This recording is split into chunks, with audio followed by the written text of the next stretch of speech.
السلام عليكم ورحمة الله وبركاته. إن الحمد لله نحمده ونستعينه ونستغفره ونعوذ بالله من شرور أنفسنا ومن سيئات أعمالنا. من يهده الله فلا مضل له ومن يضلله فلا هادي له، وأشهد أن لا إله إلا الله وحده لا شريك له، وأشهد أن محمدا عبده ورسوله. أما بعد. அன்பார்ந்த இஸ்லாமிய சகோதர சகோதரிகளே, ஹஜ் பற்றிய அல் குர்ஆனிய சிந்தனைகள் தொடர் வகுப்பிலே இரண்டாவது வகுப்பிலே நாங்கள் இன்று கலந்து கொண்டிருக்கின்றோம். இன்றைய வகுப்பிலே நாங்கள் முதலாவதாக சூரா ஆல இம்ரானிலே அல்லாஹ் சுப்ஹானஹு வ தஆலா ஹஜ்ஜுடைய வழக்கம் கடமையாக்கப்படக்கூடிய விடயத்தை கூறும் வசனங்களை நாங்கள் இன்ஷா அல்லாஹ் பார்க்க இருக்கின்றோம். நாங்கள் ஏற்கனவே சொன்னோம், பல சூறாக்களில் அல்லாஹ் தஆலா ஹஜ்ஜை பற்றி குறிப்பிட்டிருக்கின்றான். அதிலே முக்கியமாக பிரதானமாக 4 சூறாக்கள், சூரத்துல் பக்ரா, சூரா ஆல இம்ரான், சூரா மாஇதா, சூரா ஹஜ் ஆகிய 4 அத்தியாயங்களில் அல்லாஹ் தஆலா பிரதானமாக சொல்கிறான். இன்னும் சில சூறாக்களிலே ஆங்காங்கே சொல்லப்பட்டாலும் இவைகள் தான் பிரதானமான இடங்கள். சூரா ஆல இம்ரானில் அல்லாஹ் சுப்ஹானஹு வ தஆலா மிகச் சுருக்கமாக அந்த ஹஜ்ஜுடைய கடமை, மக்காவுடைய காபத்துல்லாவுடைய சில சிறப்புகள் இவற்றை அல்லாஹ் தஆலா சொல்கிறார். எனவே ஹஜ்ஜுடைய கடமையை குறிக்கக்கூடிய வசனமாக இருப்பதனால் நாங்கள் குர்ஆனுடைய அந்த ஒழுங்கிலே அது பின்னால் வந்தாலும் நாங்கள் முதலாவதாக அதனை பார்ப்பதற்கான காரணம், இந்த வசனத்தின் மூலமாகத்தான் ஹஜ் கடமையாக்கப்படுகிறது என்ற காரணத்தான். அல்லாஹ் சுப்ஹானஹு வ தஆலா சூரா ஆல இம்ரானுடைய 96வது வசனம் முதல் 97வது வசனம் வரைக்கும் ஹஜ் சம்பந்தமான சில விடயங்களை சொல்கிறார். إن أول بيت وضع للناس للذي ببكة مبارك وهدى للعالمين فيه آيات بينات مقام إبراهيم ومن دخله كان آمنا ولله على الناس حج البيت من استطاع إليه سبيلا ومن كفر فإن الله غني عن العالمين என்பதுதான் இன்று நாங்கள் பார்க்க இருக்கக்கூடிய வசனங்கள். அதில் அல்லாஹ் தஆலா என்ன சொல்கிறான் சுருக்கமாக நாங்கள் பார்த்தால், மொழிபெயர்ப்பை நாங்கள் பார்த்தால், நிச்சயமாக மனிதர்களுக்காக கட்டப்பட்ட முதல் வழக்கத்தலம் பள்ளிவாயில் மக்காவில் உள்ள பள்ளிவாயிலாகும். அந்த இடம் முபாரக்கன் பரக்கத்து செய்யப்பட்டிருக்கின்றது. அதே போல வஹுதன் லில் ஆலமீன் அகிலத்தார் அனைவருக்கும் நேர்வழி காட்டக்கூடிய இடமாகவும் அது இருக்கின்றது. அடுத்த வசனத்திலே அல்லாஹ் தஆலா வலில்லாஹி ஃபீஹி ஆயாத்தும் பையினாத், அங்கு தெளிவான சான்றுகள் இருக்கின்றன. இப்ராஹிம் அலைஹிஸ்ஸலாம் அவர்கள் ஏறி நின்ற இடமும் இருக்கின்றது, மகாமு இப்ராஹிம். வமன் தகலஹு கான ஆமினா, அங்கு எவர் நுழைந்தாலும் அவர் அச்சமற்றவராக ஆகிவிடுகின்றார். வலில்லாஹி அலன்னாஸி ஹஜ்ஜுல் பைத்தி மன் இஸ்ததா இலைஹி சபீலா, யாருக்கு அங்கு செல்வதற்கான வழியை செல்வதற்கான வழியை பெற்றுக்கொள்வதற்கான செல்வதற்கான ஏதாவது வழியை பெற்றுவதற்கான ஆற்றல் இருக்குமோ அவர்கள் அல்லாஹ்வுக்காக வேண்டி ஹஜ் செய்வது கடமையாகும். வலில்லாஹி அலன்னாஸி ஹஜ்ஜுல் பைத்தி, இந்த பள்ளிவாயிலை தரிசிப்பது அல்லாஹ்வுக்காக வேண்டி மக்கள் மீது கடமையாகும். அது எப்படிப்பட்டவர்கள், யாருக்கு கடமை? மனிதர்கள் எல்லோருக்கும் கடமையா? இல்லை. மன் இஸ்ததா இலைஹி சபீலா, அங்கு செல்வதற்கான வழியை யார் பெற்றுக்கொள்வதற்கான ஆற்றலை உடையவர்களாக இருக்கிறார்களோ அவர்களுக்குத்தான் கடமை.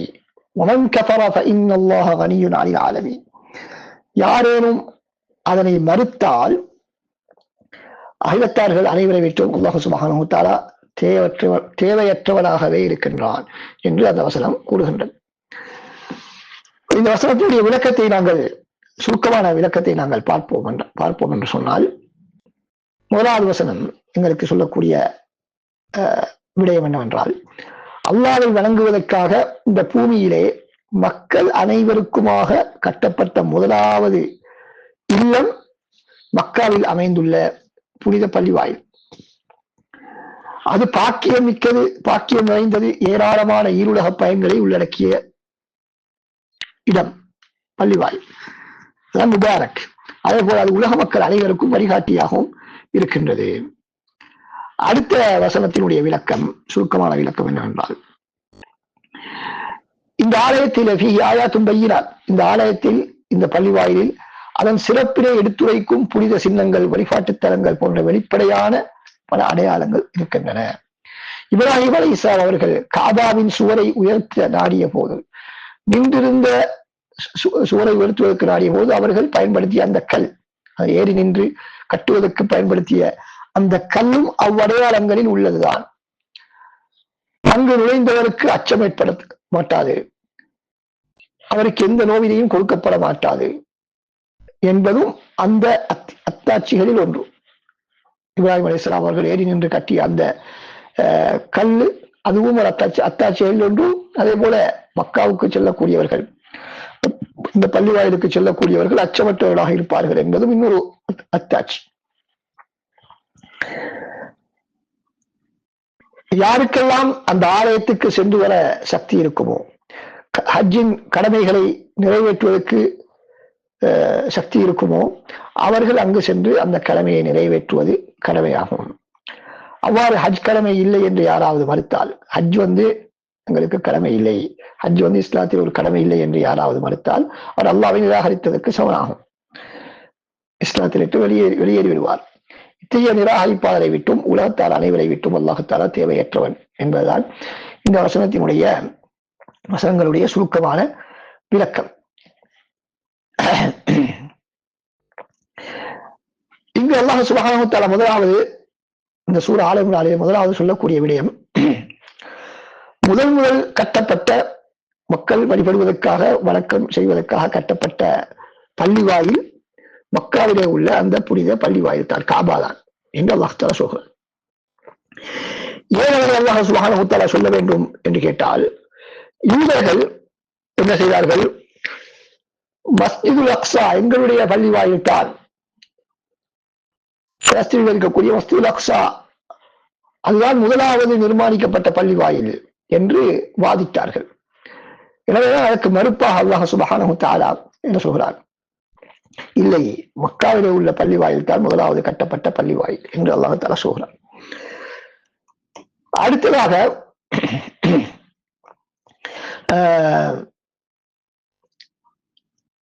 இந்த வசனத்துக்கு முன்னால் உள்ள வசனம், இப்ராஹிம் ஹனீஃபா, நீங்கள் இப்ராஹிம் அலைஹிஸ்ஸலாத்துடைய மார்க்கத்தை பின்பற்றுங்கள் என்று சொல்கிறது. இப்ராஹிம் அலைஹிஸ்ஸலாம் அவர்களுடைய மார்க்கத்திலே உள்ள முக்கியமானதுதான் இந்த காபாவை அவர்கள் தான் நிர்மாணித்தார்கள். அங்கு செய்யப்படக்கூடிய வணக்க வழிபாடுகள் அவர்களுடைய அந்த மார்க்கத்திலே உள்ளது.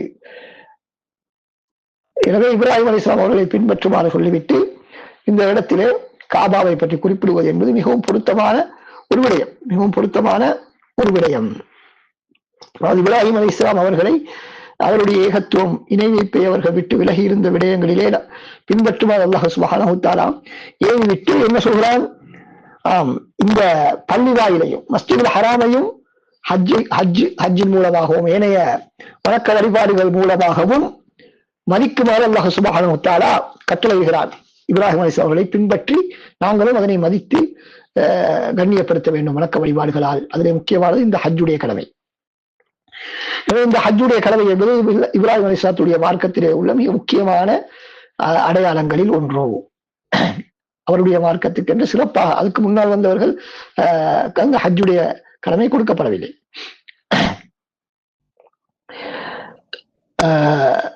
ஏற்கனவே நாங்கள் சொன்னது போல, எனக்கு தெரியும், ரசூலுல்லாஹி ஸல்லல்லாஹு அலைஹி வஸல்லம் அவர்கள் ஆரம்பத்திலே மஸ்ஜிதுல் அக்ஸாவை நோக்கித்தான் தொழுது கொண்டிருந்தார்கள்.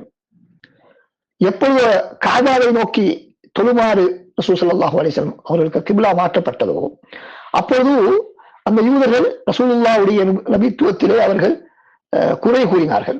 அவர்கள் சொன்னார்கள், பைத்துல் மக்திஸ் தான் மிகச் சிறந்தது, அதனைத்தான் நாங்கள் முன்னோக்க வேண்டும், ஏனென்றால் அதுதான் காபாவுக்கு முன்னால் நிர்மாணிக்கப்பட்டது, அங்குதான் மறுமை நாள் நிகழும், அனைத்து நபிமார்களுடைய கிப்லாவும் அதுவாகத்தான் இருந்தது என்று அவர்கள் கூறினார்கள். அதற்குத்தான் அல்லாஹ் தஆலா மறுப்பாக அவர்களை பொய்ப்பித்து, அவர்கள் கூறக்கூடிய விடயம் பொய்யானது என்று கூறி, மக்காவிலே நிர்மாணிக்கப்பட்ட இந்த பள்ளிவாயில் தான் முதலாவது நிர்மாணிக்கப்பட்ட பள்ளிவாயில் என்று அல்லாஹ் சுப்ஹானஹு வ தஆலா சொல்கிறார். மக்கள் எல்லோரும் அதனை நோக்கித்தான் தொழ வேண்டும், அதனைத்தான் தவாஃப் வர வேண்டும், வேறு எதனையும் தவாஃப் வரக்கூடாது என்ற விடயங்களை அல்லாஹ் சுப்ஹானஹு வ தஆலா குறிப்பிடுகிறார். இந்த இடத்திலே நாங்கள் பார்க்கின்றோம், இப்ராஹிம் அலைஹிஸ்ஸலாம் அவர்களுடைய மதத்திலேயே நாங்கள் இருக்கிறோம் என்றுதான் யூத கிறிஸ்தவர்கள் எல்லோருமே சொன்னார்கள். யூத கிறிஸ்தவர்கள் எல்லோரும் என்ன சொல்கிறார்கள்? நாங்கள் இப்ராஹிம் அலைஹிஸ்ஸலாத்துடைய மதத்தைச் சேர்ந்தவர்கள் என்றுதான் அவர்கள் சொல்கிறார்கள். ஆனாலும் அவர்களுடைய முரண்பாட்டை பாருங்கள். அவர்கள் கட்டிய நிர்மாணித்த அந்த பள்ளி வாயிலை, முதலாவதாக கட்டிய பள்ளி வாயிலை நோக்கி அவர்கள் ஹஜ் செய்வதில்லை. அவர்கள் அந்த பள்ளி வாயிலை நோக்கித்தான் ஹஜ் செய்யுமாறு அழைத்தார்கள். மஸ்ஜிதுல் அக்ஸாவும் இப்ராஹிம் அலைஹிஸ்ஸலாம் அவர்கள் மூலமாகத்தான் கட்டப்பட்டாலும் கூட, ஆனால் அவர்கள் எதனை நோக்கி ஹஜ் செய்யுமாறு அழைத்தார்கள்? மக்காவை கட்டிய பள்ளி வாயிலை நோக்கித்தான் அழைத்தார்கள். அதுதான் அதிகமான வரக்கத்துகள் இருக்கின்றன. என்ன வரக்கத்துகள் இருக்கின்றன? அதனால் அல்லாஹ் தஆலா முபாரக்கன் என்று சொல்கிறான். அந்த பள்ளி வாயிலை பற்றி சொல்கிறான், முபாரக்கன் இன்ன அவ்வள வைத்தி உதுஅ லின்னாஸி லல்லதி பிபக்கத முபாரக்கன், பரக்கத் செய்யப்பட்டது. பரக்கத்து செய்யப்பட்டிருக்கிறது என்று சொன்னால் அங்கு தொழுதால் எங்களுக்கு தெரியும் பல மடங்கு நன்மை, 1,00,000 தொழுகை தொழுத நன்மை கிடைக்கும் ஒரு தொழுகை தொழுதால். அதே போல அல்லாஹ் தஆலா உலக ரீதியாக பல்வேறு விதமான அனைத்து விதமான உணவு வகைகளையும் வாழ்க்கை தேவைகளையும் அல்லாஹ் தஆலா பரிபூர்ணமாக நிரப்பமாக முழுமையாக அங்கு அல்லாஹ் தஆலா ஏற்பாடு செய்திருக்கிறார். அதே போல அதிலே இருந்துதான் நேர்வழி பகிர்ந்தளிக்கப்படுகின்றது. அதனால்தான் எல்லா முஸ்லிம்களும் அதனை நோக்கித்தான் இன்று தொழுகின்றார்கள், ஹஜ் செய்வதற்காக சொல்கிறார்கள், உம்ரா செய்வதற்காக சொல்கிறார்கள். இவைகள் எல்லாம் அது நேர்வழியை எங்களுக்கு காட்டக்கூடியது என்பதற்கான ஆதாரங்கள். அடுத்ததாக இங்கு அல்லாஹ் தஆலா மக்காவிலே நிர்மாணிக்கப்பட்ட பள்ளிவாயில் என்று சொல்லும் பொழுது பக்கா என்ற வார்த்தையை தான் பயன்படுத்த, மக்கா என்ற வார்த்தையை பயன்படுத்தவில்லை, நல்லதி பிபக்கா. ஏன் அவ்வாறு பயன்படுத்தப்பட்டிருக்கிறது என்று நாங்கள் பார்த்தால், பக்கா என்று சொன்னால் அது மக்காவை குறிக்கும், மக்காவைத்தான் பக்கா என்ற வார்த்தையிலே சொல்லப்பட்டிருக்கிறது என்பதாக சிலர் சொல்கிறார்கள். ஏன்? அரபிய இடத்திலே பொதுவாக மீனுடைய இடத்திலே பாவை பயன்படுத்துவது ஒரு சாதாரண விஷயம், ஒரு சாதாரண விஷயம். லாசிம் என்பதற்கு பதிலாக லாசிம் என்பதாக சொல்லுவார்கள். இப்படி ஒரு கருத்து இருக்கிறது. மக்காவைத்தான் பக்கா என்று சொல்லப்பட்டிருக்கிறது என்பதாகவும் சொல்லப்படுகிறது. அல்லது மக்காவின் முக்கியமான ஒரு கேந்திர நிலையம், மத்திய நிலையம், மத்திய இடம் என்பதற்காக பக்கா என்று பயன்படுத்தப்பட்டிருப்பதாகவும் சொல்லப்படுகிறது. அல்லது அந்த காபா அமைந்திருக்கக்கூடிய அந்த இடத்துக்கு பக்கா என்று சொல்லப்படுகிறது. அதைத்தான் இங்கு குறிப்பிடப்பட்டிருக்கிறது. மக்கா என்பது அதனை சூழ உள்ள பகுதிகளுக்கு மக்கா என்று சொல்லப்பட்டாலும் காபா அமைந்திருக்கக்கூடிய அந்த இடத்துக்கு பக்கா என்று சொல்லப்படும் என்பதாகவும் சிலர் சொல்கிறார்கள். அந்த பக்கா என்ற வார்த்தை எதிலிருந்து வந்திருக்கிறது என்று சொன்னால் சனநரிசல் என்பதிலே இருந்து வந்திருக்கிறது. சனநரிசல் என்பதிலே இருந்து வந்திருக்கிறது. அல்லது கருத்தை முறிப்பது என்ற கருத்திலிருந்து வந்திருக்கிறது. எங்களுக்கு தெரியும், காபாவிலே மக்காவிலே அதிகமாக சனநரிசல் உள்ள ஒரு இடம். எனவே அந்த அடிப்படையில் அதுக்கு பக்கா என்ற பெயர் வைக்கப்பட்டிருக்கலாம்.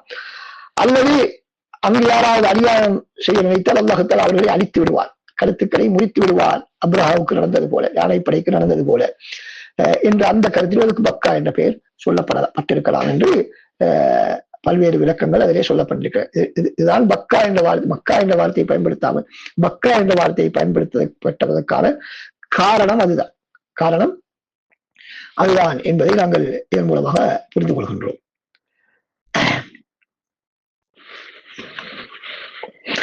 அபூதர் ரலியல்லாஹு அறிவிக்கின்றார்கள்,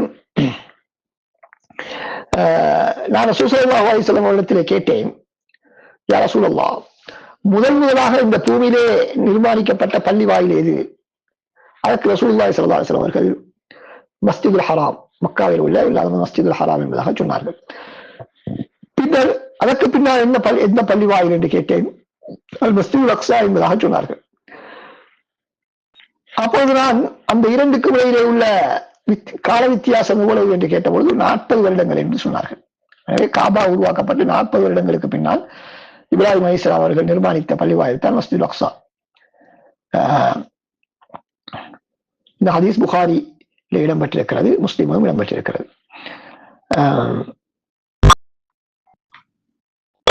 இந்த இடத்திலே நாங்கள் பார்க்கிறோம், இன்ன அவ்வள வைத்தி முதலாவதாக உருவாக்கப்பட்ட வீடு என்றுதான் நேரடியாக இருக்கிறது. ஆனால் இந்த இடத்துல வீடு என்பது கருத்தல்ல, வழங்கக்கூடிய வணக்கஸ்தலம் என்பதுதான் கருத்து. இல்லாவிட்டால் காபாவுக்கு முன்னால் பல வீடுகள் உலகத்தில் காணப்பட்டன. ஆனால் இங்கு வணக்கஸ்தலம் என்பதை தான் குறிக்கும் என்பதாக அலி ரலியல்லாஹு அன்ஹு அவர்கள் குறிப்பிடுகிறார்கள். மேலதிக தெளிவுகளை இன்ஷா அல்லாஹ் அல் குர்ஆனிலே குறிப்பிடக்கூடிய விடயங்களை அடுத்த வகுப்பிலே நாங்கள் பார்ப்போம். வ ஆஹிரு தஅவானா அல்ஹம்துலில்லாஹி ரப்பில் ஆலமீன். அஸ்ஸலாமு அலைக்கும் வரஹ்மத்துல்லாஹி வபரகாத்துஹு.